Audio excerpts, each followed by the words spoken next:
How it's been after 70 years in the business? Really good.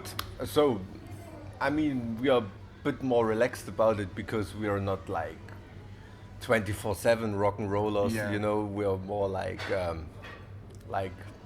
playing in a hobby band that got far too big to be a hobby band. You know, so but I still do stuff besides And the you rock and enjoy roll. it, right? Yeah, and Of enjoy course. it. You know, I also go to university and study and stuff really? like that. So I'm not playing 300 shows a year. So still have enough power to play. So it wasn't a problem to go 17 years. You know, and I'm not drunken, not drug addict or anything. So pretty easy. Yeah. What's changed the most?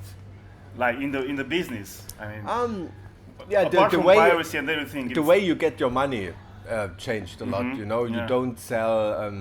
We were one of the last bands that still sold some records in the beginning. You know, and the download stuff. yeah, back in the 2000s. Yeah, the download stuff started like after we released our second record or maybe something like that. So we still also sense the old days a little bit, you know. But so that's the most thing I changed, you know. I guess nowadays band income is from playing shows and selling merchandise and not selling records anymore. Yeah, you're right. And of course that also changes the way bands work. You know, nowadays they tour a lot more, and you know, back in the days, 30 years ago, there were a lot of bands who released the album every year. You know, because they made money with Yeah, it. You know, yeah, now. yeah. You have to wait 4 or 5 years for a record Yeah. because they tour all day or all year. You Yeah. know? On the other hand, you did had records like every 2 years. Yeah. Since the beginning. Yeah, The that- last that's- one is after 2 years, but anyway. Yeah, that's our rhythm. Yeah, Yeah, maybe yeah. that's our rhythm because we don't depend on it that much. You know, the way it works. Just if there's enough ideas for a new record, we just do it. You know, and it seems like it's almost every 2 years. Yeah, exactly. But you didn't have a tour this year, right? After you We released the we're album. gonna do the tour in November. Oh, you do.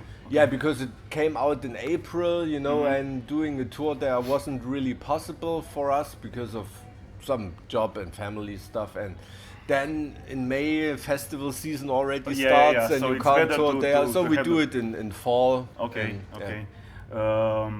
Will you do the States? You never went to States, I guess.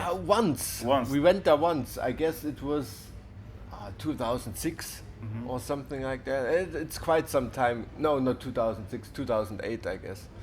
And that's quite some time ago. But we're still working on it. But it's really hard because we're not doing like 8-week tours or something like that. And usually tours in the US, the ones you get offered are like 8 weeks or something like that. And that's far too long. Yeah, know. you have to be there for a long. But we're long working period. on something. Yeah.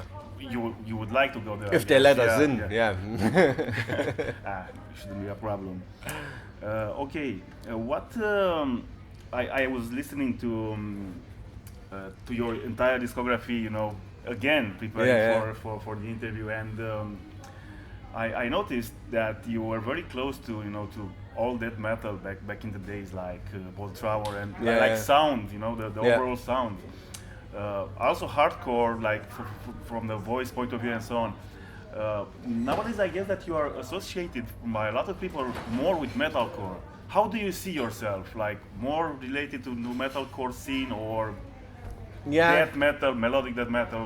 I know it's a boring answer, but we never really cared about it. You know, back in the days, we started as metal kids. You know, like our singer's first favorite band was Judas Priest. You Yeah, know, of because course. he started listening to metal when Painkiller came out, and it was like an explosion for him. You know, I started out with death metal stuff. You know, and like in the early 90s, you know, that when like death metal got big, and then I also became interested in political stuff, and then I also listened to more hardcore stuff, Yeah, you know, yeah. but we were a bunch of metal kids too stupid to play guitar solos, you know, and then something like you finally metal made it, yeah. yeah, and then something like metalcore came out, you know. Yeah, If you play yeah. metal without solos, then it's metalcore, you know.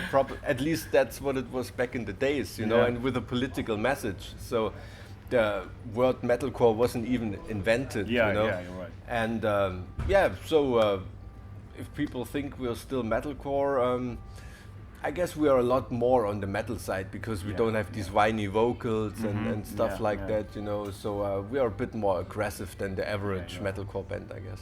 Yeah, yeah. Okay, you also headlined last year festival, the same festival.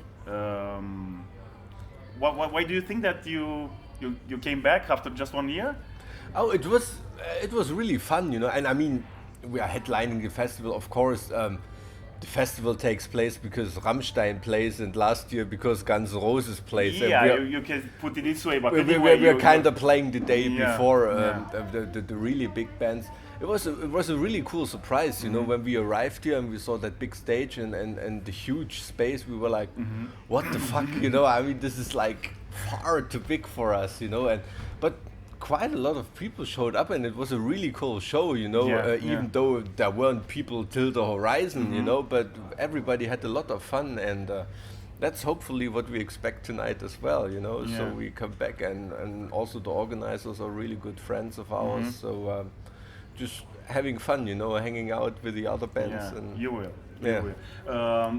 You know, like now you're headlining big festivals.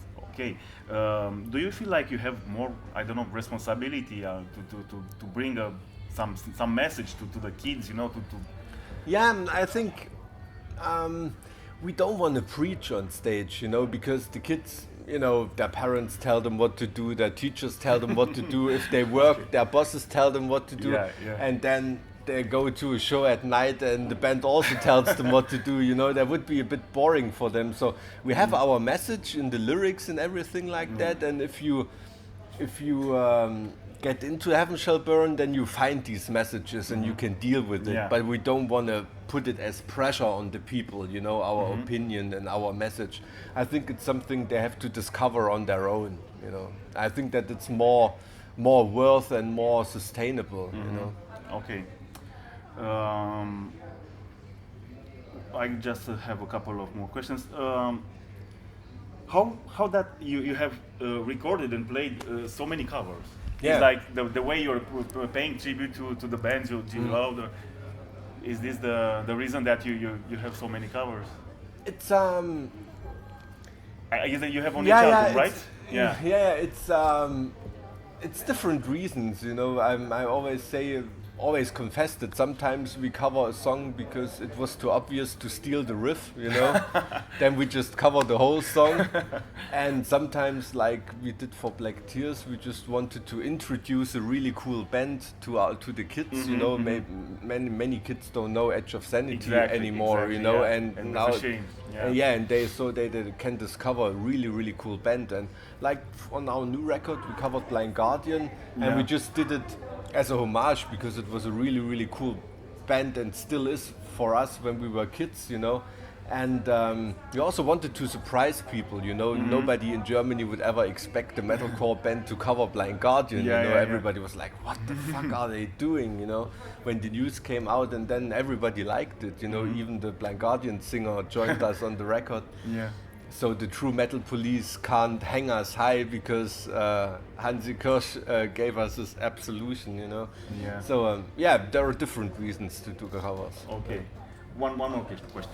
Okay, what about your collaboration with Olafur? He's quite famous, let's say.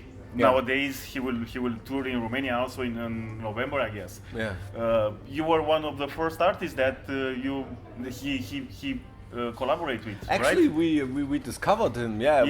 We told him, hey, dude, you really have to record your music and put out the CD and stuff like that. And he's a great artist. You know, I mean, like the way he thinks and the way he thinks about arts and music is far too big for Heaven Shall Burn, you know. He's like in a huge universe, you know, but it was always a really cool collaboration, and he's still a really nice friend of ours, and probably in future we do something together as well, you know. Of course he's more and more occupied also with movie soundtracks and stuff like that, but we really want to do something in future as well. Okay. Great, thank you very much for your time. Thank you. Good luck tonight, and see you around maybe. Yeah, see you. Okay, thank you very much.